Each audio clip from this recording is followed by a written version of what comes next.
Bismillahirrahmanirrahim. Assalamualaikum warahmatullahi wabarakatuh.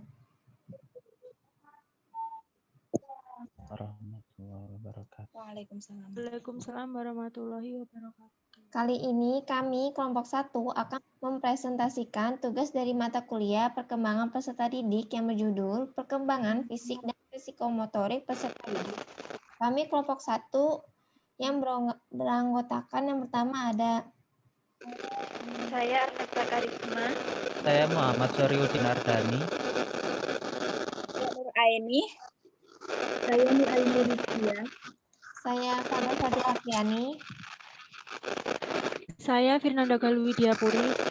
Baik, yang pertama adalah tentang definisi perkembangan fisik dan perkembangan psikomotorik. Perkembangan fisik atau yang disebut juga pertumbuhan biologis merupakan salah satu aspek penting dari perkembangan individu yang meliputi perubahan-perubahan dalam tubuh, perubahan dalam cara individu menggunakan tubuhnya, serta perubahan dalam kemampuan fisiknya. Sedangkan perkembangan psikomotorik merupakan perkembangan mengontrol gerakan-gerakan tubuh melalui kegiatan yang terkoordinasi antara syaraf pusat dan otot. Pada perkembangan peserta didik, perkembangan fisik dan psikomotorik ini memegang peran yang sangat penting. Sebab proses tumbuh kembang mereka akan mempengaruhi kehidupan mereka pada masa mendatang. Selain itu, mempengaruhi aspek perkembangan yang lainnya, misalnya perkembangan kognitif, sosial, dan emosi. Oke, selanjutnya karakteristik perkembangan fisik. Yang pertama, masa usia anak 0-5 tahun. Perkembangan kemampuan fisik pada anak kecil berhubungan dengan kekuatan yang lebih besar sebagai akibat pertumbuhan jaringan otot lebih besar ditandai dengan mulai mampu melakukan bermacam-macam gerakan dasar yang semakin baik, yaitu gerakan berjalan, berlari, melompat, dan meloncat. Contohnya pada anak usia 1 tahun, perkembangan fisik ditandai dengan kemampuan merangkak hingga berlari. Yang kedua, anak usia 6-7 tahun. Perkembangan lebih lambat dibanding masa kanak-kanak. Koordinasi mata berkembang dengan baik, masih belum mengembangkan otot-otot kecil, kesehatan umum relatif tidak stabil dan mudah sakit, rentan, dan daya tahan kurang. Yang ketiga adalah anak usia 8-9 tahun. Terjadi perbaikan koordinasi tubuh, ketahanan tubuh bertambah. Anak laki-laki cenderung melakukan aktivitas yang ada kontak fisik seperti berkelahi dan bergulat. Koordinasi mata dan tangan lebih baik. Sistem peredaran darah masih belum kuat. Koordinasi otot dan syaraf masih kurang baik. Yang keempat, usia 10-12 tahun. Kekuatan anak laki-laki lebih kuat dari wanita. Kenaikan tekanan darah dan metabolisme yang tajam. Wanita mulai mengalami kematangan seksual. Lelaki hanya 5% yang mencapai kematangan seksual. Selanjutnya, yang kelima, usia remaja 12-21 tahun. Pada masa remaja, perkembangan fisik yang paling menonjol terdapat pada perkembangan, kekuatan, ketahanan, dan organ seksual. Karakteristik perkembangan fisik pada masa remaja ditandai dengan pertumbuhan berat dan tinggi badan yang cepat, pertumbuhan tanda-tanda seksual primer maupun tanda-tanda seksual sekunder, timbulnya hasrat seksual yang tinggi.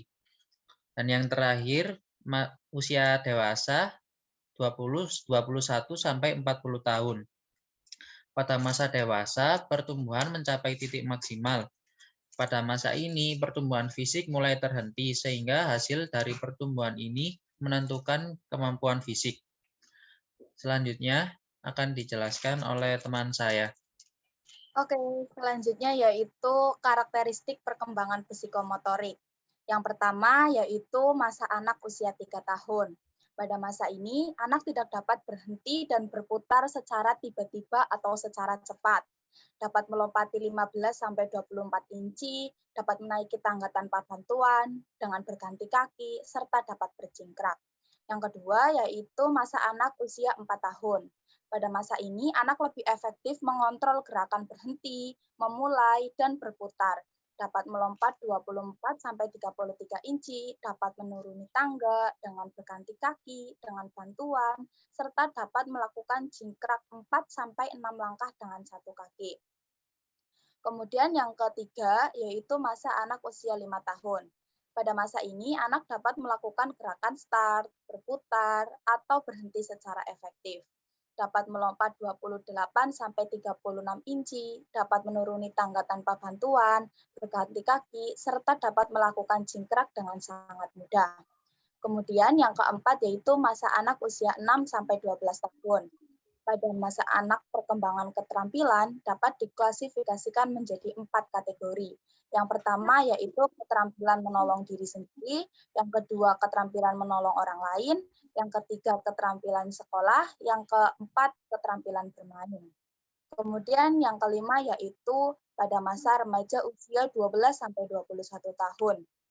Pada masa ini keterampilan psikomotorik berkembang sejalan dengan pertumbuhan ukuran tubuh, kemampuan fisik, dan perubahan fisiologi. Pada masa ini, laki-laki mengalami perkembangan psikomotorik yang lebih pesat dibanding perempuan. Kemudian yang ketiga yaitu masa dewasa usia 21-40 tahun. Pada usia dewasa, keterampilan dalam hal tertentu masih dapat ditingkatkan. Dari psikomotorik terjadi pada masa ini.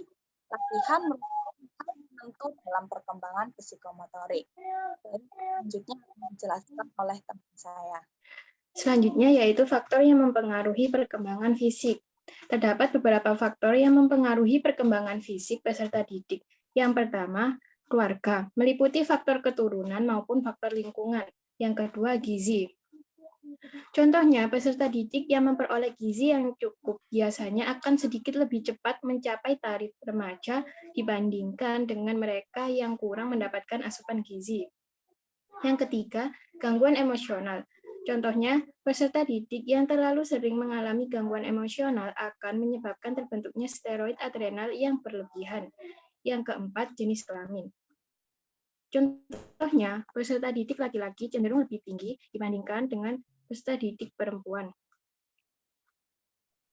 Yang kelima, status sosial. Contohnya, peserta didik yang berasal dari keluarga dengan status sosial ekonomi rendah cenderung lebih kecil daripada anak yang berasal dari ekonomi yang cenderung lebih tinggi. Yang keenam, kesehatan. Contohnya, peserta didik yang sehat dan jarang sakit biasanya akan memiliki tubuh yang lebih berat daripada anak yang sering sakit. Yang ketujuh, pengaruh bentuk tubuh, bangun atau bentuk tubuh. Yang kedelapan, pertumbuhan perkembangan sistem syaraf. Pertumbuhan syaraf dan perkembangan kemampuan peserta didik membuat intelijensi atau kecerdasan meningkat dan mendorong timbulnya pola-pola tingkah laku baru. Yang kesembilan, pertumbuhan otot-otot. Yang kesepuluh, perkembangan dan perubahan fungsi kelenjar-kelenjar endokrin. Berubahnya fungsi kelenjar-kelenjar akan mengakibatkan berubahnya pola sikap dan tingkah laku peserta didik terhadap lawan jenisnya. Yang ke-11, perubahan struktur jasmani. Perubahan jasmani ini akan banyak berpengaruh terhadap perkembangan kemampuan dan kecakapan motor skills anak. Selanjutnya, faktor yang mempengaruhi perkembangan psikomotorik peserta didik. Yang pertama, faktor pola asuh orang tua. Contohnya, pola asuh otoriter dapat menghambat perkembangan psikomotorik saat orang tua menerapkan pola asuh terlalu otoriter ataupun terlalu memaksa. Karena karakteristik seorang anak sangat sensitif. Apalagi setiap anak tidak dapat secara langsung dioptimalkan secara cepat, dengan kata lain memaksa kemampuan dengan waktu yang singkat. Yang kedua, gen dari orang tua. Gen dari orang tua juga bisa menjadi penghambat dalam upaya meningkatkan kemampuan psikomotorik anak. Apabila orang tua mempunyai pembawaan sifat gen yang unggul, maka perkembangan psikomotorik peserta didik akan lancar, begitupun sebaliknya. Yang ketiga, pengaruh lingkungan. Pengaruh lingkungan ini bisa berasal dari keluarga, sekolah, maupun lingkungan bermain. Yang keempat, interior ruang belajar. Ruang atau interior beserta segala perabotannya dapat menunjukkan mental dan sikap perilaku seseorang. Selanjutnya akan dijelaskan oleh teman saya. Selanjutnya implikasi. Yang pertama, guru lebih memahami dan menghargai perbedaan individual anak, khususnya karakteristik fisik. Misalnya anak yang tinggi, gemuk, kurus, dan lain-lain. Semua harus mendapat tempat yang benar di dalam hati guru dan mendapat perlakuan yang sama. Yang kedua, orang tua dan peserta didik harus selalu diingatkan tentang pentingnya makanan bergizi untuk pertumbuhan fisik peserta didik, khususnya 4 sehat 5 sempurna.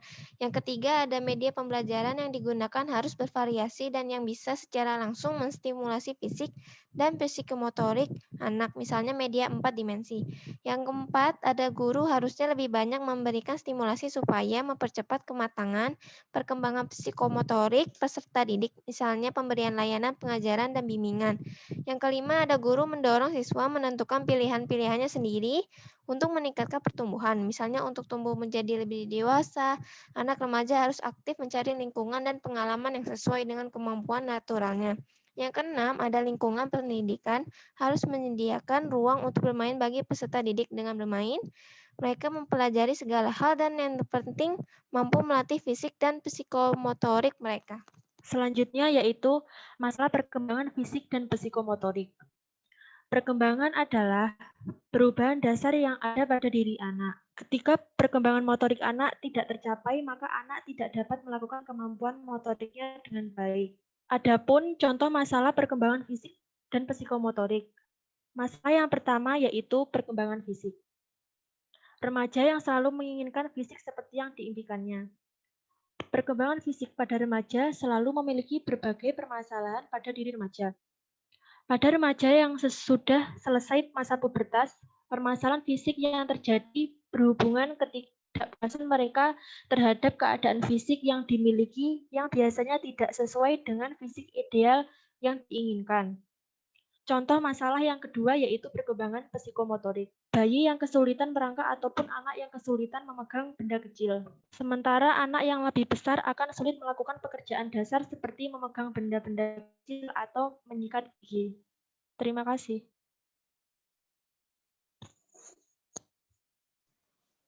Oke. Terima kasih atas perhatiannya. Kurang lebihnya mohon maaf. Demikian presentasi dari kami. Semoga bermanfaat untuk kita semua. Terima kasih. Wassalamualaikum warahmatullahi wabarakatuh. Waalaikumsalam warahmatullahi wabarakatuh. Waalaikumsalam warahmatullahi wabarakatuh. Waalaikumsalam warahmatullahi wabarakatuh.